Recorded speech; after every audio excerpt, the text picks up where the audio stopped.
Assalamualaikum warahmatullahi wabarakatuh. Apa kabarnya hari ini anak-anak ibu yang soleh-solehah?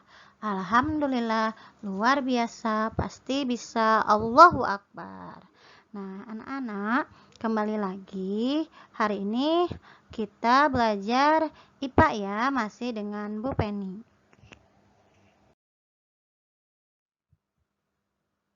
Materi yang akan kita pelajari untuk hari ini yaitu tentang penyakit-penyakit atau gangguan pada sistem peredaran darah pada manusia. Nah, anak-anak, minggu lalu kita telah membahas tentang peredaran darah pada manusia ya. Ayo, ada yang masih ingat organ peredaran darah pada manusia itu apa aja? Ada dua ya. Yang pertama itu ada jantung dan yang kedua ada pembuluh darah. Jantung fungsinya untuk memompa darah dan pembuluh darah itu fungsinya untuk tempat mengalirkan darah. Nah, hari ini Ibu akan bahas penyakit-penyakit yang berhubungan dengan sistem peredaran darah, yaitu pada organnya, yaitu organ jantung dan juga organ pembuluh darah.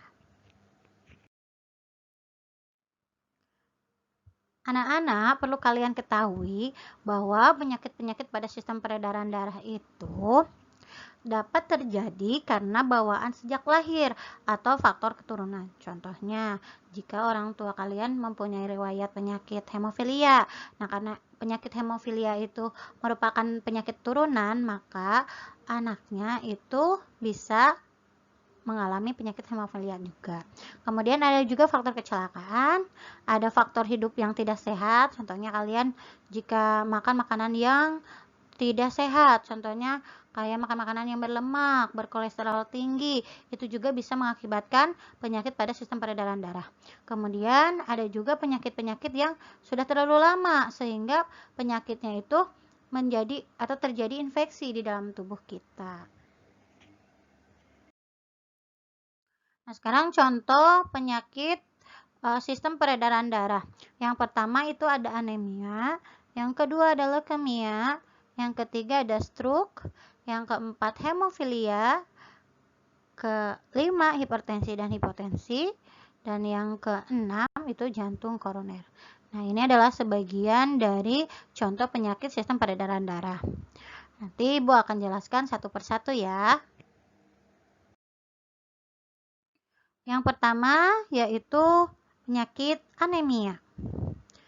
Penyakit anemia adalah penyakit akibat kekurangan hemoglobin di dalam darah. Kalian masih ingat hemoglobin itu apa? Hemoglobin itu adalah zat pemberi warna merah di dalam darah.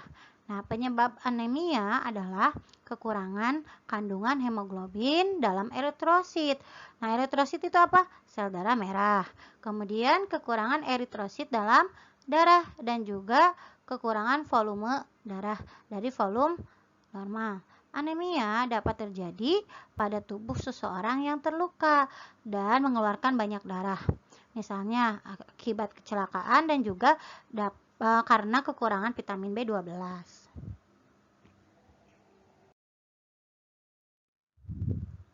Yang kedua adalah penyakit leukemia.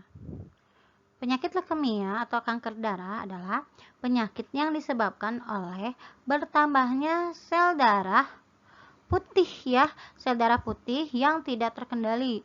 Di samping itu, sel-sel darah putih akan memakan sel darah merah atau eritrosit, sehingga penderita mengalami anemia berat.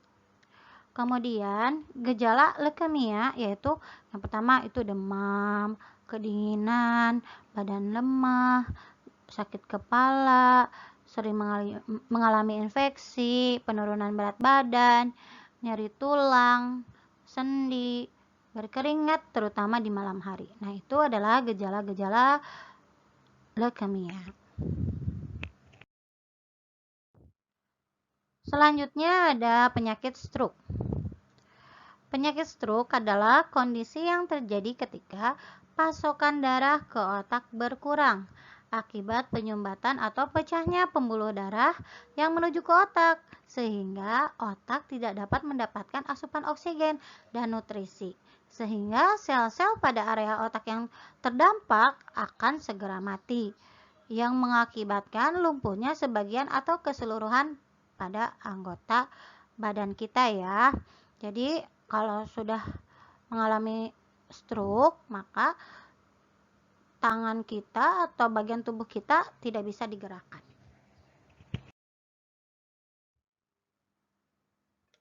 Kemudian ada hemofilia. Nah, Nana, perlu kalian ketahui bahwa penyakit hemofilia ini merupakan penyakit keturunan atau penyakit yang dibawa oleh faktor genetika, yang dibawa atau diturunkan oleh orang tua kalian. Kemudian,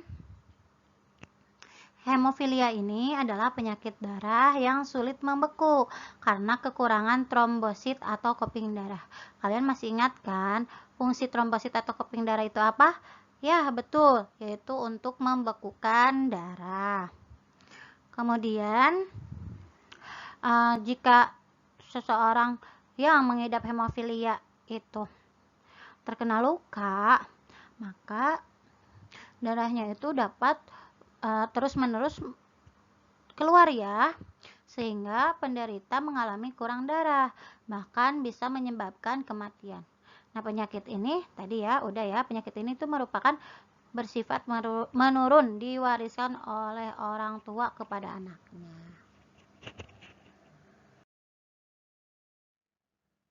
Nah, anak-anak, selanjutnya ada penyakit hipertensi dan hipotensi. Nah, apa sih penyakit hipertensi? Penyakit hipertensi adalah penyakit tekanan darah tinggi. Terjadi jika tekanan darah sistol dan diastol di atas normal. Yaitu sistol lebih besar dari 140 mmHg atau tekanan diastol lebih besar dari 99 mmHg.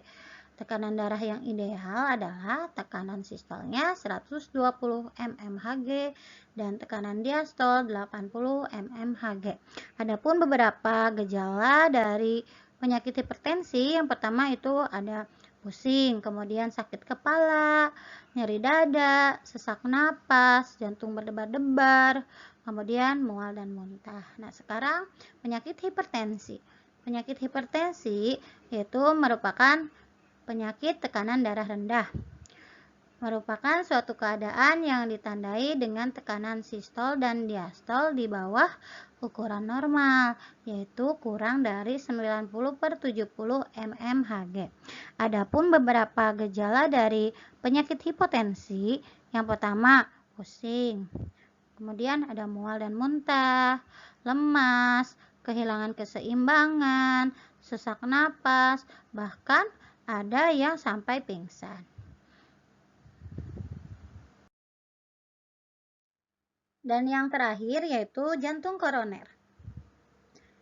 Jantung koroner adalah tersumbatnya arteri koroner, sehingga aliran darah yang mencapai sel-sel otot jantung hanya berjumlah sedikit, atau terjadi penyumbatan pada pembuluh darah yang menuju ke jantung.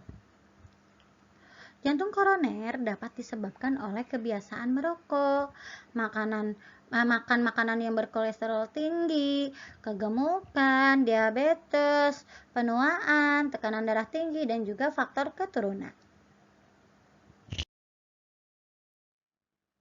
Nah, Nana, sekarang bagaimana sih cara menjaga organ peredaran darah?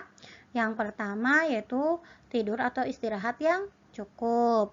Kemudian ada juga makan makanan yang bergizi. Contohnya, banyak makan makanan yang mengandung zat besi, kemudian sayur-sayuran dan juga kacang-kacangan ya. Kemudian juga berolahraga.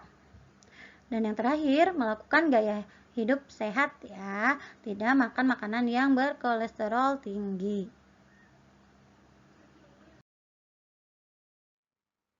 Alhamdulillah, materi yang kita pelajari hari ini telah selesai. Tadi kita telah membahas tentang gangguan atau penyakit-penyakit sistem peredaran darah.